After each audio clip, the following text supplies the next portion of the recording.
Welcome to episode 25 of the Princeton Podcast with Mayor Mark Freda. In this episode, Mark sat down with Michael Russell, president of the Princeton Battlefield Society, a national nonprofit organization that works to acquire, protect, preserve, and restore the lands and cultural landscape related to the Battle of Princeton of 1777.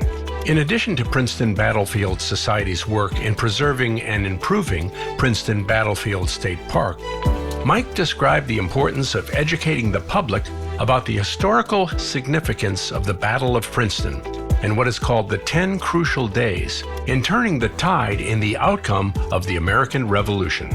Mike also discussed Princeton Battlefield Society events, including the annual reenactment of the Battle of Princeton that features 100 plus reenactors with cannons and muskets presented each January at Princeton Battlefield State Park. So without any further introduction, let's join our host, Mark Freda, and his guest, Mike Russell, for episode 25 of the Princeton Podcast. Mike, thanks for joining us today. Thank you, Mayor. I appreciate it. So I think the first good question I should ask you is, what is the mission of the Princeton Battlefield Society? Why does it exist? Sure. Our mission is threefold in a way. The first thing we want to do is we want to acquire and protect and preserve and restore the landscape of the Princeton Battlefield and the surrounding area. So that's our first focus. And then, of course, our second focus is to enlarge and improve the park for a greater interpretation and a better understanding of, the landscape during the time of the battle. And then I would say the biggest one is to educate the public. We want to make sure the public understands why the Battle of Princeton was significant and how we can relate to it today, even though it took place over 240 years ago. Thank you. Mm-hmm. Mike, what's your role with the Battlefield Society? So my particular role is I'm the president of the Princeton Battlefield Society, and I've been president for a little more than a year, about a year and a half. And in terms of the Princeton Battlefield Society and its role in relationship to Princeton Battlefield State Park, we are what's considered an ORFO, or an officially recognized friends organization. So we're officially recognized by the state as a volunteer group that helps support the mission and the efforts of the park, whether it's through education or programs or maintenance, preservation, those types of things. So we sign a contract. We actually go through a contract with the state of New Jersey, and we fall under the Department of Environmental Protection and then the state park system. Mike, how long has the Princeton Battlefield Society been around? So we celebrated our 50th anniversary last year. So it started in 1971. So this year's the 51st year, and we're running strong. Yeah. So I guess an interesting question to me, at least, is how did you personally get involved in the Princeton Battlefield Society? Yeah, this is a long and winding road, I have to say. Growing up, I was introduced to family history early on. My family's been in New Jersey since the late 1600s, early 1700s, so we could trace it back. So I've always heard about our involvement in the American Revolution, actually, especially as it pertained to Monmouth County. And learning that we fought on both sides down in Monmouth County, and that was a pretty brutal civil war down there. So growing up, I guess I became accustomed to hearing about the Revolution and just being interested when things were pointed out to me, farms and roads and areas. And then Princeton itself actually has quite a connection to me as well. My grandfather went to Princeton, left for World War II. And I spent a lot of time down here as a young boy going to the hockey games and going to the football games. And we would eat in the Yankee Doodle tap room. And of course, you see the Norman Rockwell Yankee Doodle there on the mural on the wall. And something as a little boy, I always stood there and looked at it and was just checking it out. But I really didn't get the deep dive into the history until about 2008, when I was doing my graduate degree in military history from Norwich University. And I was sitting in my house reading some of the assignments, and I realized what I was reading was about some skirmishes that took place just a few blocks from my house. And I was like, hold on a second. Well, I didn't know about this. So I started to research that a little bit. And when I finished up my degree, I said, I want to learn more about New Jersey's involvement in the Revolution. So I joined an organization called Bravo, which was the Battlefield Restoration and Archaeological Volunteer Organization. And what they were volunteer archaeologists out of Monmouth Battlefield. And they were metal detectorists. And what I learned was they helped to actually rewrite some of the history of the American Revolution in New Jersey through their physical artifacts, through what they found. And I learned a lot from these people. I mean, truly a lot. And I got to explore and do things I never got to do before. I found artifacts that were involved with the Revolution and thought about, wow, how did these soldiers drop these here, or they were running, or whatever happened. And I learned so much about it. I found and heard about another organization called the Crossroads of the American Revolution National Heritage Area in New Jersey. You see the signs all over the state. And I became a trustee there. As an educator, they were looking for someone with an education teaching background, and I was a trustee there for about 3 years. And I, again, learned so much, started to get an understanding about the nonprofit side of this preservation, and started following the events that were taking place in Princeton, and visited Princeton and was hearing about all the things going on. And I said, hey, does anybody need a volunteer down here? And at the time, Jerry Hurwitz was the president, and he said, well, yeah, we could always use help. And so I was contacted a few months later, and they brought me on as a chairman of the site committee, so as a trustee. And so I got my feet wet in getting the cleanup days going, and again, participating in the executive committee meetings. And after that, about 2 years ago, like I said, I was elected as president. So it was very circuitous. There you go. So I know there's like some signature or main events that the Princeton Battlefield Society hosts at the Princeton Battlefield. Could you just mention a couple of those to explain what those are? Absolutely. We are a very active organization, and we start off our year with a bang. We started off with the Experience the Battle of Princeton, which is usually in the first week of January, because that coincides with the anniversary of the battle, which was January 3rd, 1777. This is where we have over 100 reenactors, we have cannons, muskets, the whole thing. Last year's was fantastic. We even had a British soldier from one of the ancestry units that fought. You were there. Let me just jump in for 1 second. Yeah. It was a great experience. It was a really well-run reenactment. It was enjoyable. It was interesting. It was educational. And everybody listening should mark their calendars right now for January 3rd, 2023. This will be January 8th. 8th. Yep, January 8th. Thank you very much. Yep. And plan to be there. You had quite a crowd, actually, last year. Or this year, I should say. Yeah, it was fantastic. Yeah. The weather cooperated beautifully. We had probably close to 500 people, It was amazing. It really was. Yeah. And I'll tell you, the hit of the show was that British soldier who flew over from England. Yeah.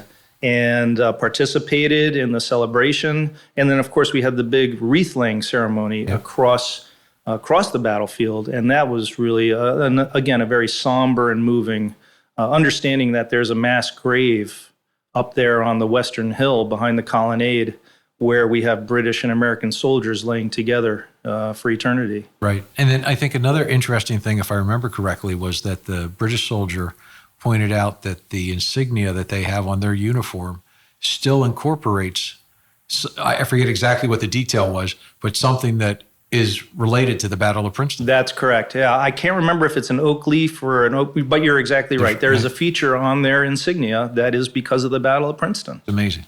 Which I did not know until he said it. I'm like, oh my gosh, that's incredible. Yeah.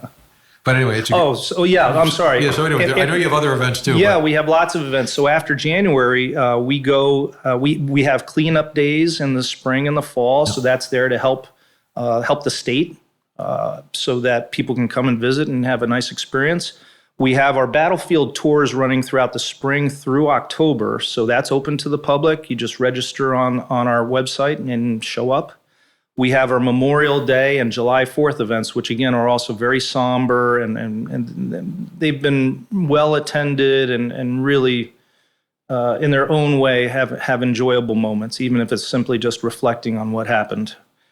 We have our Mercer Oak Award, which is a big event. And coming up on September 18th of this year, which is Sunday, we have our Young Patriots Day, which is a great opportunity for parents to bring their kids out to the battlefield and experience different trades and crafts, meet George Washington and Ben Franklin and see some demonstrations. So it's really some great experiences. So we're trying to do a lot there. Yeah, and I just to put a plug in on Memorial Day, because the Spirit of Princeton does a parade. It's on the Saturday of Memorial Day weekend, and afterwards is the event out at the Princeton Battlefield. Right. And so people should pay attention because they'll see little yard signs and stuff in the newspapers. Then the two organizations jointly advertise the two events. Absolutely. So I think it's really nice when you get different nonprofits in town that actually work together with each other. We're not doing the exact same thing, but they actually work together and try to help each other promote different events that are related. Agreed. And we don't want to be the Princeton Battlefield State Park outside of Princeton. We want to be Princeton Battlefield State Park as part of Princeton. We want to be part of the community, and we welcome all ways to do that. Yeah.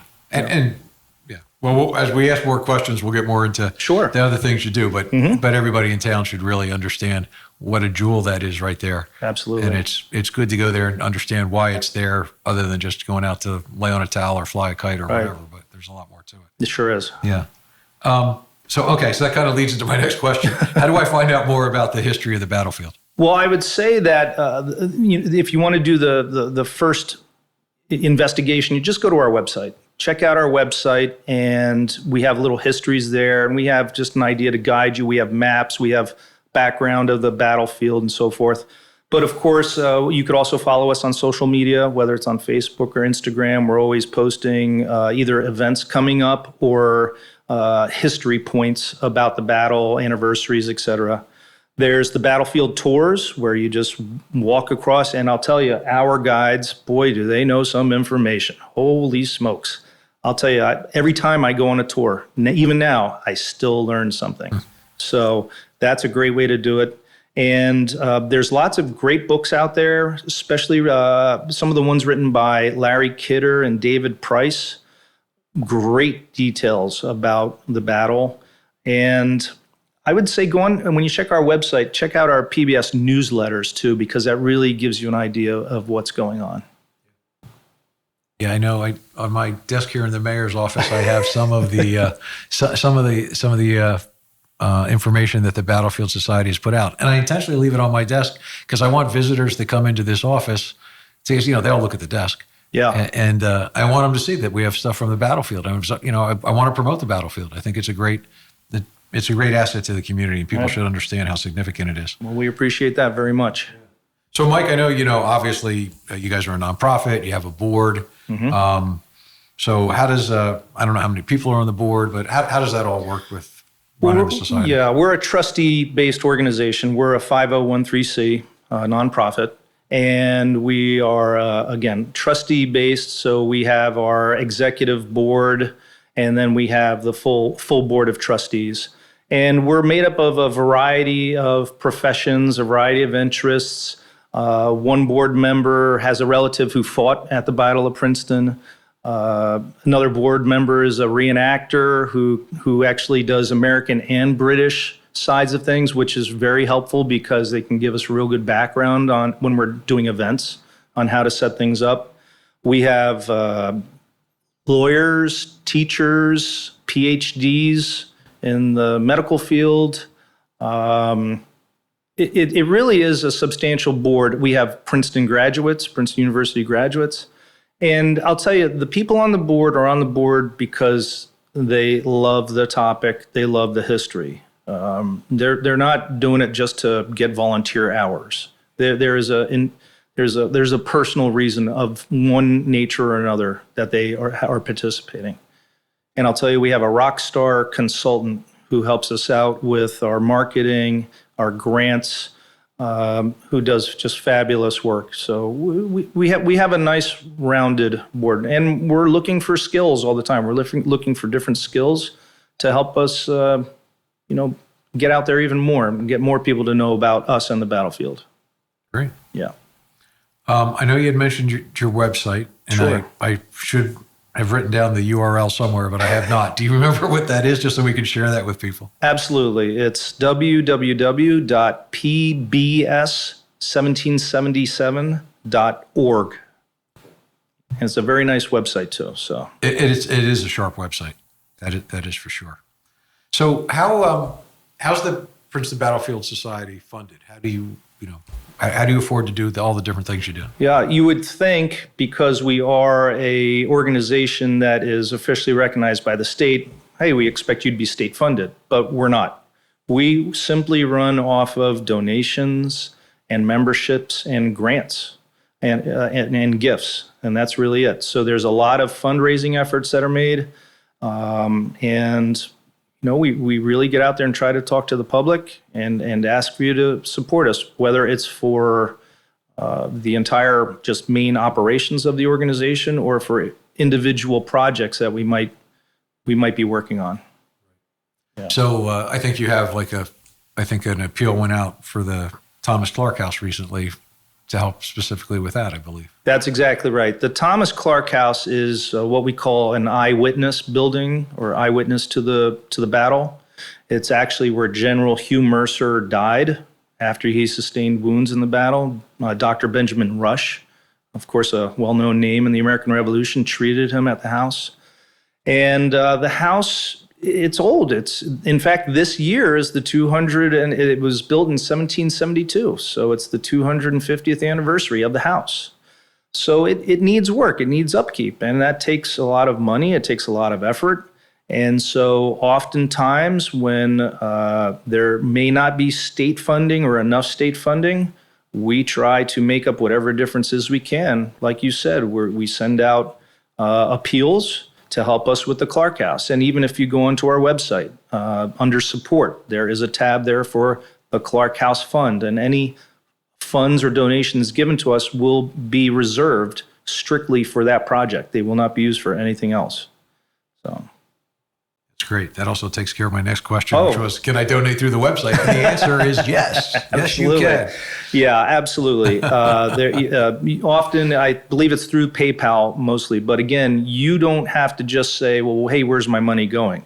You can actually direct it to certain projects.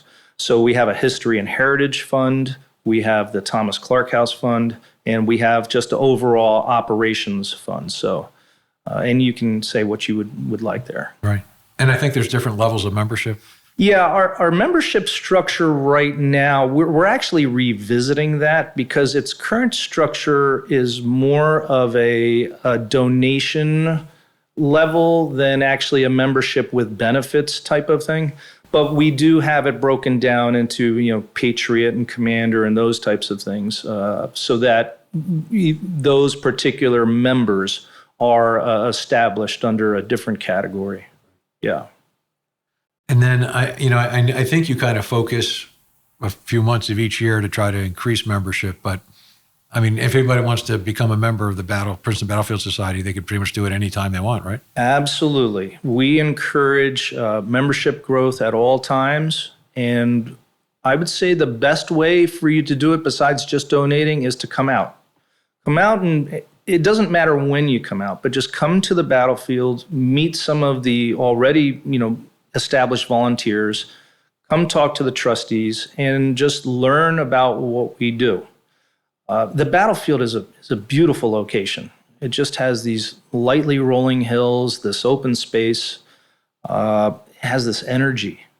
And if you just come to the battlefield and you just experience it for a while and learn what happened here and think about those founding fathers and those people you read about in the textbooks and see in the movies, knowing that they rode through those fields and fought for our independence in those fields, I think a lot more people would be interested and be willing to take some time and volunteer, whether it's during a cleanup day or whether it's during Memorial Day, whatever.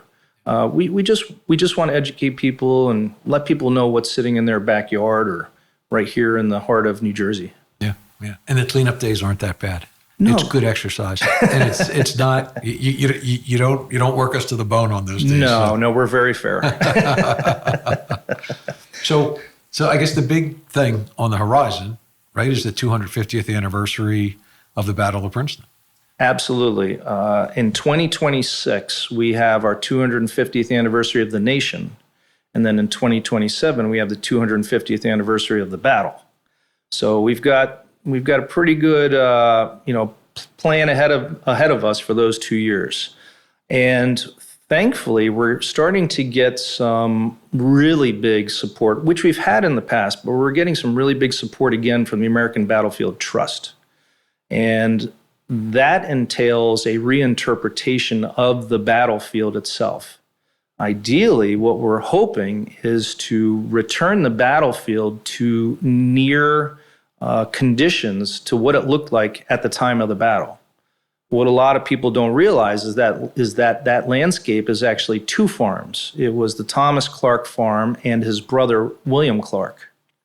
And William Clark's farm was on the other side of the battlefield from where we see the Thomas Clark house. And so there was a fence line that ran down the middle of the battlefield.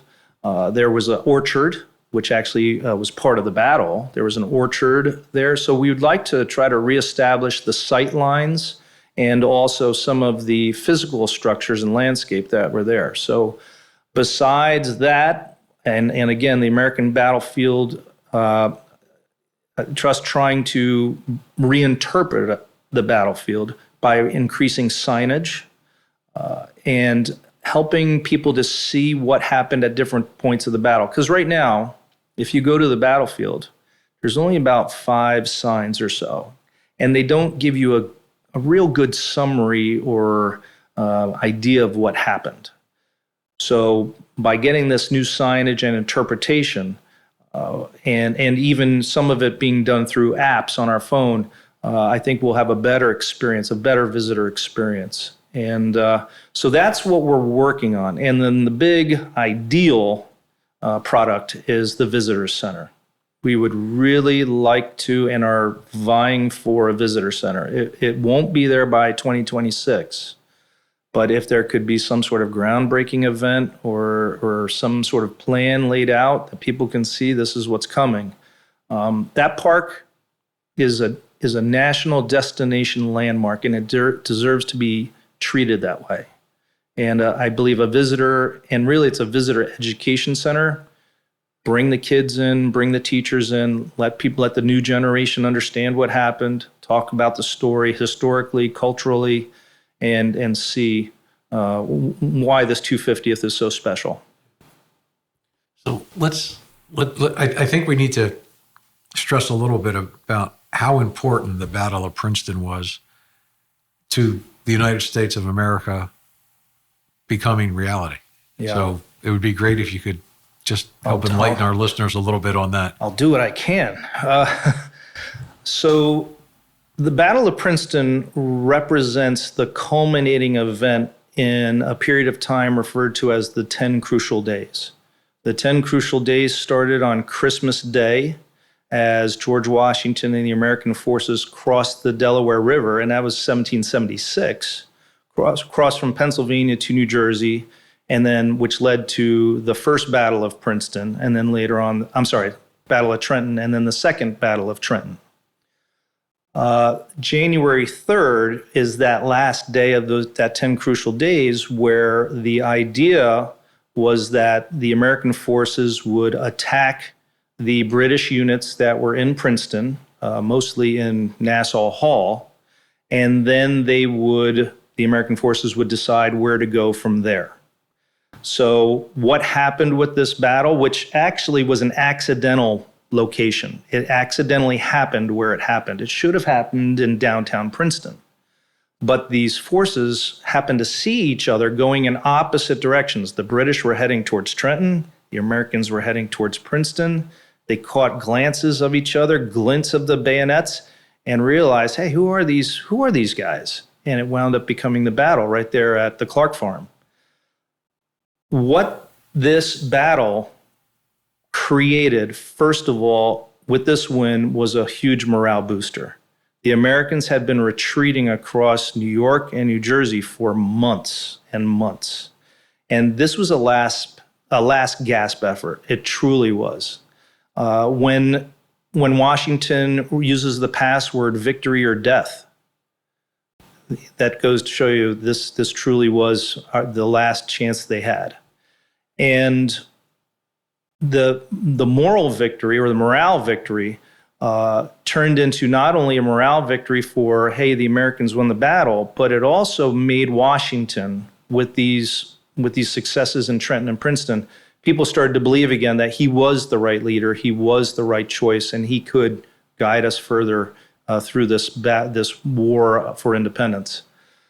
The other thing it did was it rebuilt enlistments. Enlistments dwindled to just a couple of thousand men at the end of the 1776. This opened up enlistments again and built up the army so that they could continue to fight. Strategically, what this particular battle did was it secured New Jersey from the British ever having it for the rest of the war. Because after the battle in Princeton proper at Nassau Hall, the Americans decided, do we go on to New Brunswick and try to get the gold and money that's in New Brunswick that the British have? Or do we go up into the mountains? Do we head towards Morristown, give these soldiers a rest, and secure the Watchung Mountains and the elevation? And they chose to go up into the mountains, secure the mountains, secure Morristown. And that basically kept the British from ever being able to move from, throughout New York, even down to Philly, without being seen. The Americans always had eyes on them. It led to the Forge Wars throughout central New Jersey in 1777, in the spring of 1777. The British basically had to change their entire tactics of the war, their entire strategy of the war, and they decided to turn it into a Southern campaign based off of the fact that we can no longer get in and around New Jersey and New York without the Americans seeing us. So it literally changed the war. A very pivotal extremely, battle. Yeah. So let me ask you one final question. Sure. How could everyone listening to this support the 250th anniversary of the Princeton Battlefield coming up? What can we do to help the Princeton Battlefield Society? I think besides the financial support, which we're always asking for, and the volunteer support, I think what we need to do is talk to our legislators, talk to our senators, talk to our local, federal, state politicians, and express how important it is that we preserve this land, not just locally, but the national importance to it. I expressed this earlier, I don't think people all realize the jewel that we have in this particular location. And it's all about education. And it's all about making sure that people know at all levels, whether it's government, local, state, that we need to preserve this landscape for future generations. And that's the most important part. We need to do it for future generations so that they understand the struggle and the stories of these. These were individuals who put their lives on the line. I mean, it was treason. It really was. You're going against the king. Right. So reach out to your elected officials and ask them to support everything we can do to preserve this landscape. Mike, thank you very much. We really appreciate your time today. It is an absolute pleasure. I always appreciate chatting with you. Thank you. Okay.